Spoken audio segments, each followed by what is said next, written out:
in actual, the contact between walls will not be always perfect, right? Because each wall have their own surface roughness.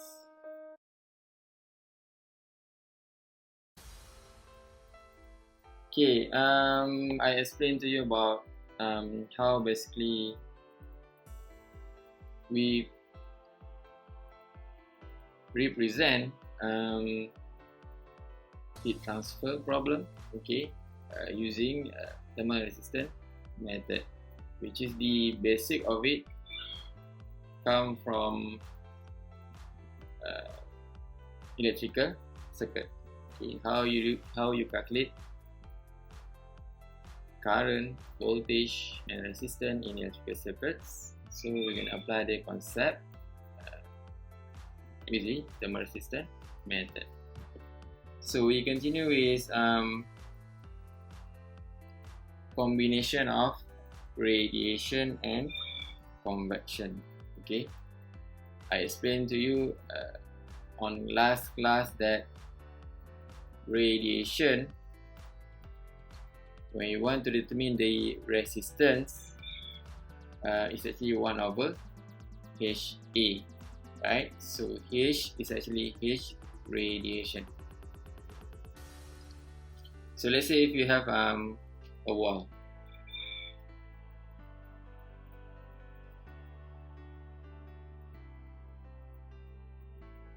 okay, so the actual problem is due to,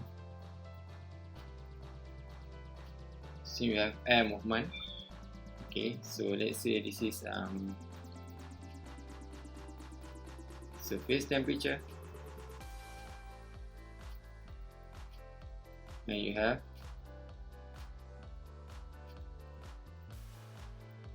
surrounding temperature.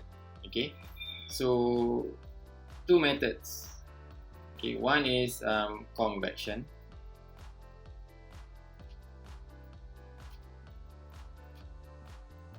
Because I pointed out here that you have an air movement. Another one is due to radiation.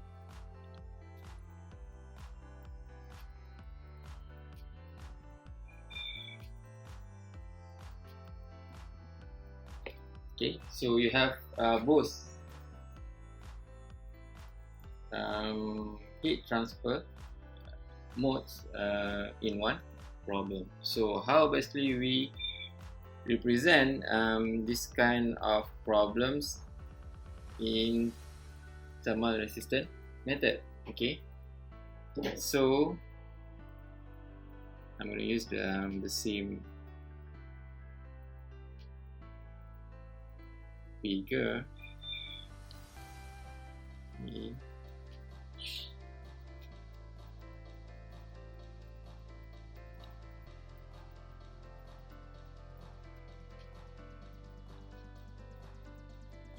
So now you have a temperature.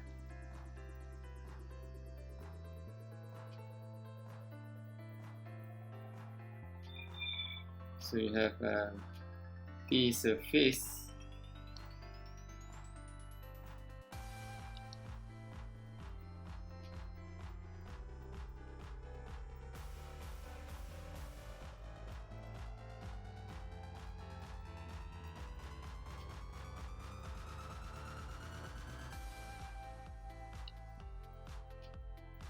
It's not going to be like this. Okay.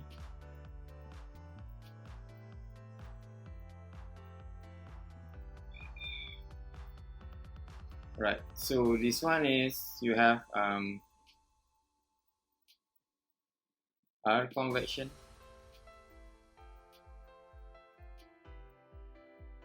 and this one is R radiation.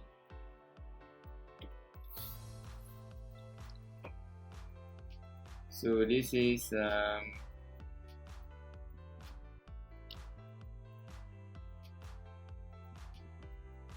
surrounding them feature.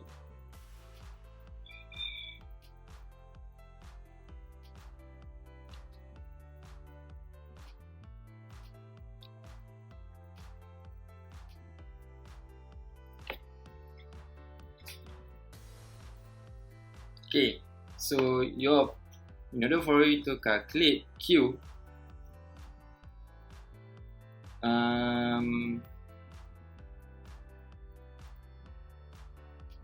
Q total is equals to Q due to convection plus Q radiation.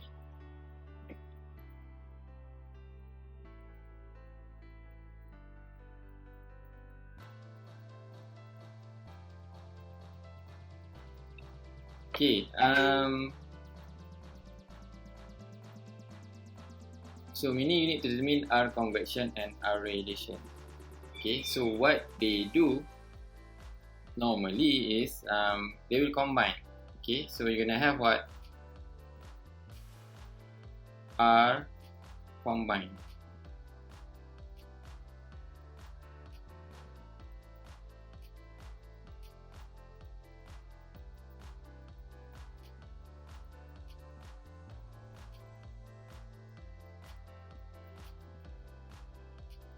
So you're gonna have what we call as a 1/H combined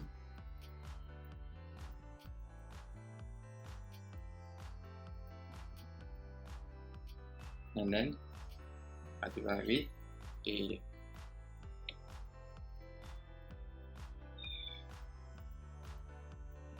So this H combined is actually H convection plus H radiation.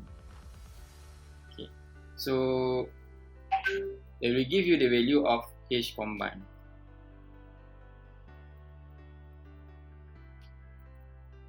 So basically it means you don't need to calculate each one of them, but this problem can be simplified into combination. Okay, you have convection and radiation, and then they will combine it into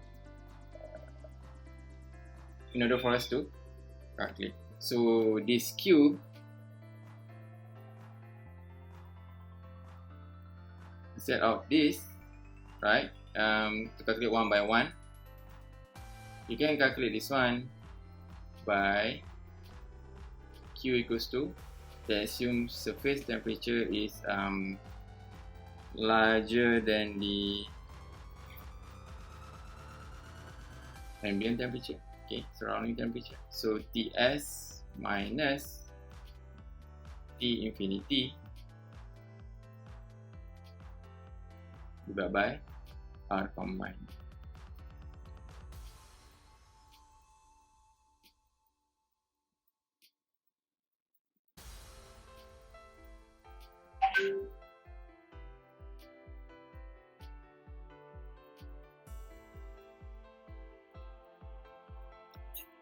That time you being given H combined, okay, and then do not get surprised because there is a H combined, which is they already calculated for you what is the value of H combined to represent convection and radiation. So no need for you to calculate each one of them. Okay, so yeah, so since we have H combined, so how we determine R combined? Same, R combined equals to 1/H combined multiplied with area, and then in the end, in order for us to calculate the Q, just minus out Ts minus T infinity divided by R combined. Okay, so next we go to multi-layer. Okay, so you have this thermal resistance method of two walls with convection, okay, both sides. So the temperature is larger on the left hand side and it goes lower to the right hand side. So the direction of Q, okay, from the higher temperature to low temp feature. So this is how we draw the thermal resistant network.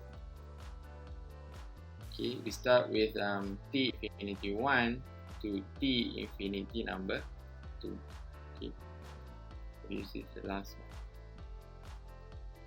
Okay, so this is R convection, so equals to 1 over H1A. Okay, this is R wall, L1 divided by K1A, the length of wall number 1, and the thermal conductivity of wall number 1. Okay. Next is R wall 2. Okay, so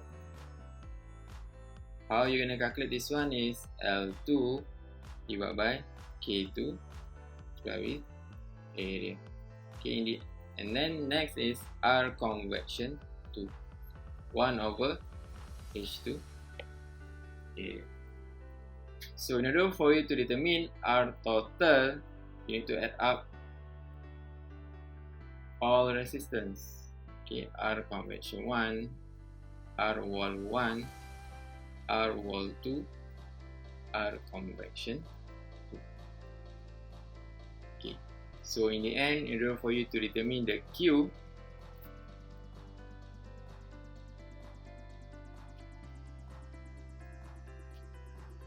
is equals to T infinity 1 minus T infinity 2 divided by R total.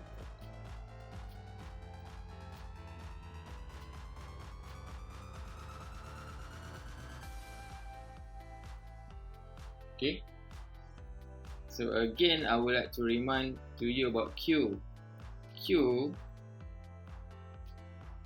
This Q also similar to this Q.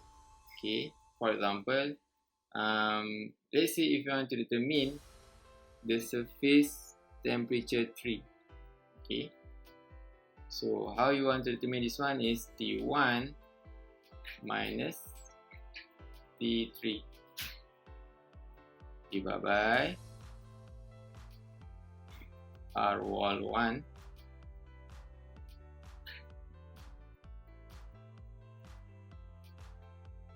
plus R wall 2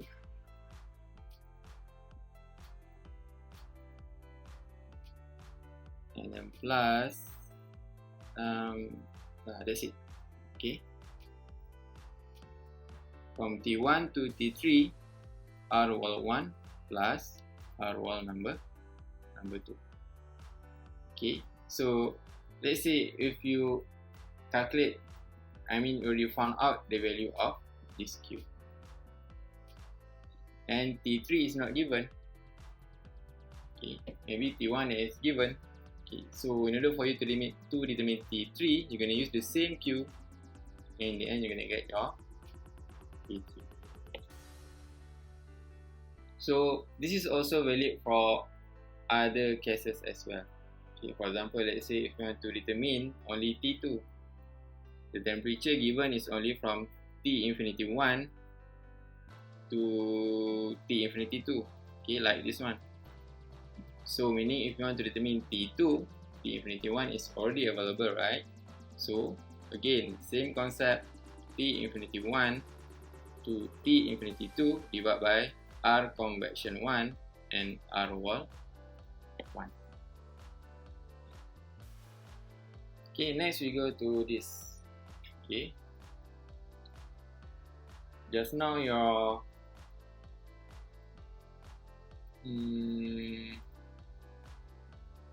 problem is only in series.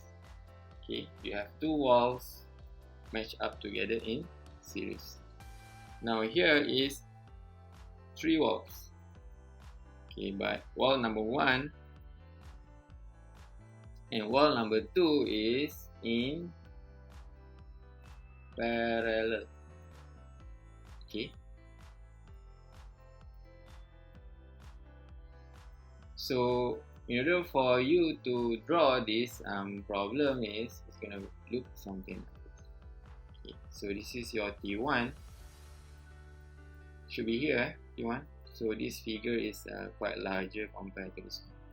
Please follow this distance. Okay, meaning we need to draw T1 start from here. So hopefully you understand.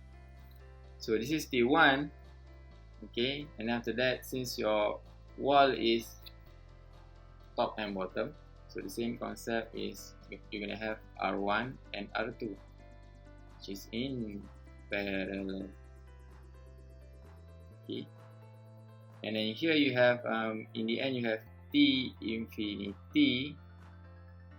Okay, so this is gonna be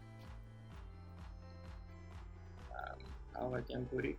So this one maybe there is no T here, so I can put it as T4.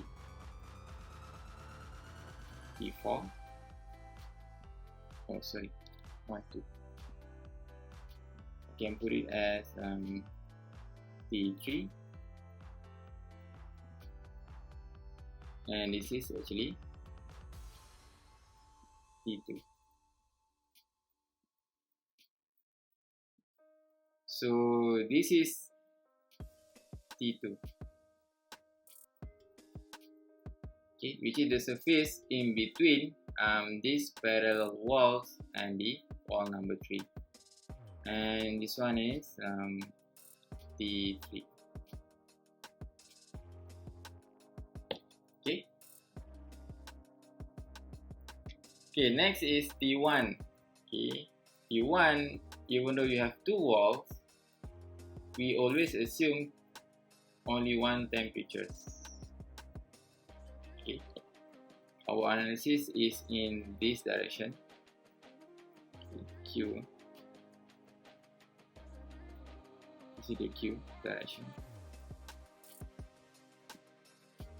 So we're not gonna have two different temperatures. Okay, yeah, of course they can in real life, but the thing is, since we have Zero's law of thermodynamics, okay, so we can assume, and I mean in the end, after it is become steady, this temperature between these two walls will be the same if it is actually at the same position. Okay, right, so this is how you draw the thermal network. And then you have your parallel, and then you have your R3, and then after that you have your R convection. Okay, how to determine R total? So we're gonna represent, if you have a problems of parallel, so you're gonna represent R1, R12. Okay, so in order for you to determine R12 is, you know this one, right? When you have a parallel circuit, this is how we calculate. R1 multiply with R2 divided by R1 plus R. Okay, and the rest is the same like before, R3 plus R convection. So what is R1? The same like before. For conduction of wall, you're gonna have L1 divided by K1 area 1. R2 is L2 divided by K2 area 2. Okay, and the same with others. Okay, R3 and L3 divided by K3 A3. R convection equals to 1 over H A3. Okay, so Q is T1 minus T infinity divided by R total.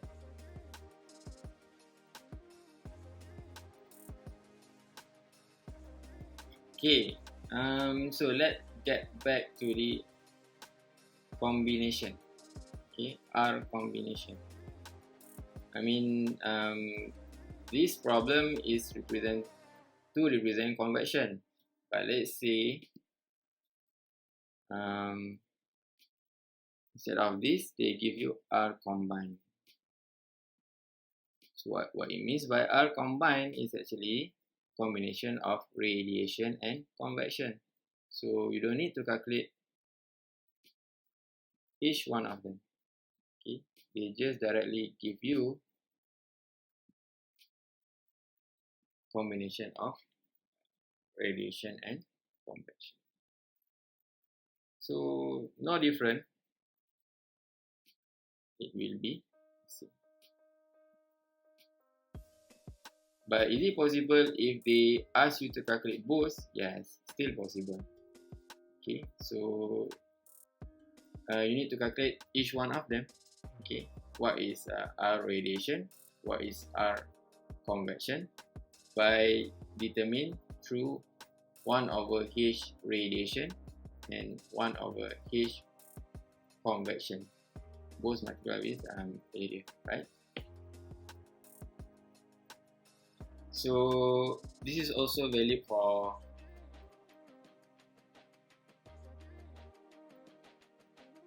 this multiple area as well. So this can also become combined, and this one also can become. So meaning R combination 1 and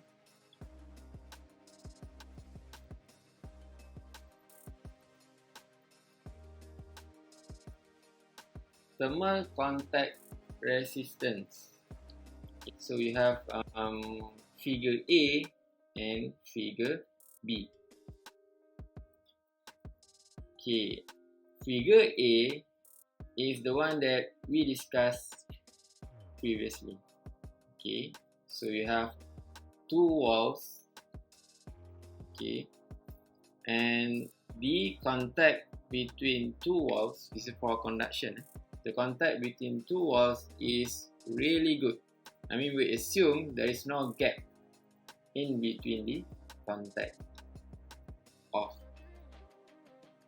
those walls. Okay, so there is no resistance occurs, meaning it is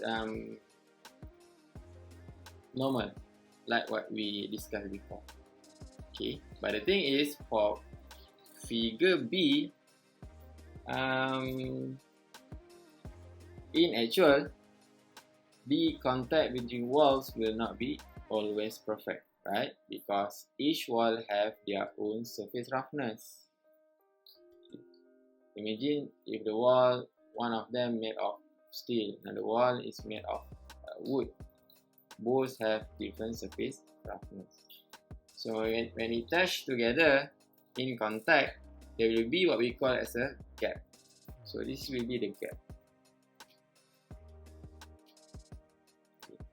So do not concern what is the fluid within the gap, but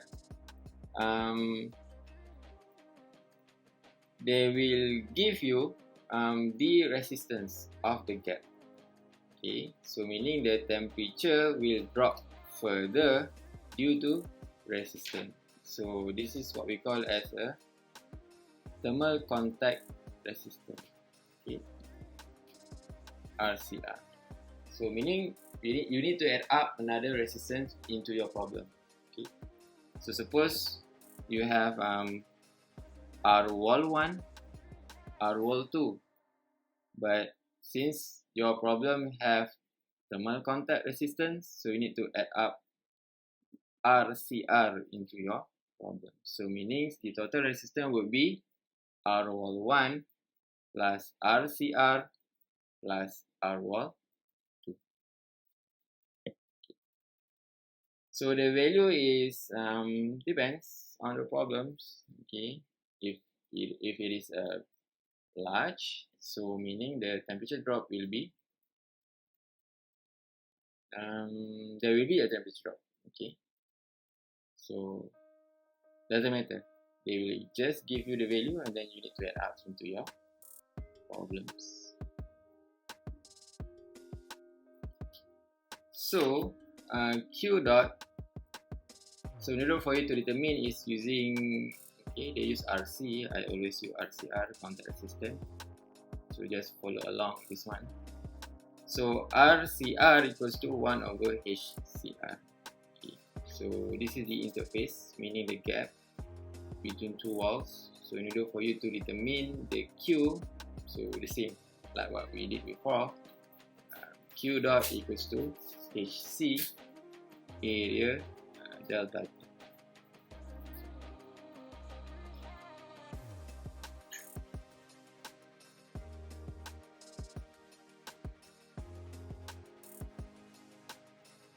Okay, so next we go to this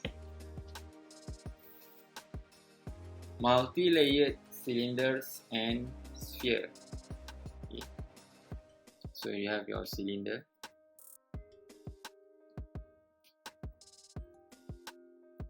one wall, another wall, and this should be the last one. So this wall may be made of different, of course should be made by different materials. Okay, so here let's assume there is a fluid move inside your cylinders. Okay, so that's why here you're gonna have your R convection 1. So this is maybe air. So this is wall 1 and wall number 2. This one is wall number 3. Okay. So instead of wall, since our problem is cylinders, it becomes R cylinder 1, R cylinder 2, and R cylinder 3. So next we have your air movement outside the cylinders. So you're gonna have convection, conduction, conduction, conduction, and then convection. Okay. So R total. So we're gonna start with R convection 1. So in order for you to determine R convection 1, still the same, 1 over H1 A1. Okay. Now let's take a look at R cylinder 1. Okay. So this is how you determine R cylinder 1. You're gonna use ln R2 minus R1.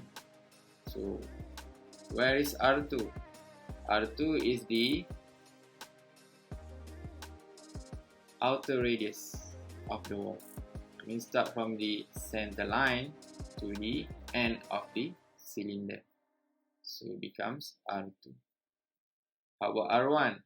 Start from the center line to the start of the cylinder. Okay, inner of the cylinder. Okay, so this will become R1. So divide by 2 pi L, the length of the cylinder, and then the thermal conductivity of that cylinder wall. I mean material of that cylinder K1. So similar to R cylinder 1, R cylinder 2 also calculate in that way. Okay, the only difference is those correspond to the radius and the thermal conductivity. You have R3 and R2 and then K2. Same like R cylinder 3, and then in the end what you have is your convection. 1 over H2 area 4. Okay, the next what you need to notice is area 1 and area 4, right? Area 1 and area 4 will not be the same because the radius will be different. Okay, so you should be able to determine and know about this. So in order for you to determine Q, total Q is actually Q equals to T infinity 1 minus T infinity 2 divided by R10. Okay. again, the same concept. If you already found this value,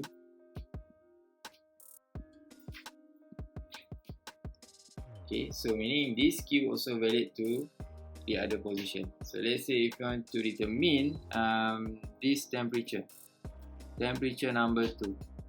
So in order for you to determine T2, you can start from this one. Okay, because this is given, right? So this is T infinity 1. So T infinity 1 minus T2 divided by R convection 1 plus R cylinder 1. So then you determine your T2. Okay, this is for cylinders. How about spheres? Okay. Same approach. Okay, let's say your sphere have gap inside. I mean there is a fluid and it moves. Okay, so meaning you have R convection 1 and the outer leg, the external of the sphere, you have air movement. Okay, so you're gonna have your R convection 2. Okay, this is the area of sphere 4 pi R1 to the power of 2. Okay, and then you have area 2 4 pi R2 to the power of 2. Again, R1 and R2 will be different, so area 1 and area 2 will be different. One is for inner. It's 12 hours. Okay, so the difference is quite different is this one, R sphere. Okay, instead of using ln R3 divided by R2, so in order for you to determine and calculate R sphere is R2 minus R1 divided by 4 pi R2, R1, R2 multiplied with K. Okay, that is for sphere. Okay, so all the problems is always from left to right. So what happens if the problem from right to left? The same concept. Only different is the direction. So let's say is T infinity 2 is larger than T infinity 1. So meaning T infinity 2 minus T infinity 1 divided by R total. So that's it. So in the end, what you're going to get is always positive value. Do not give me negative value. Okay? If you found negative, meaning you are wrong.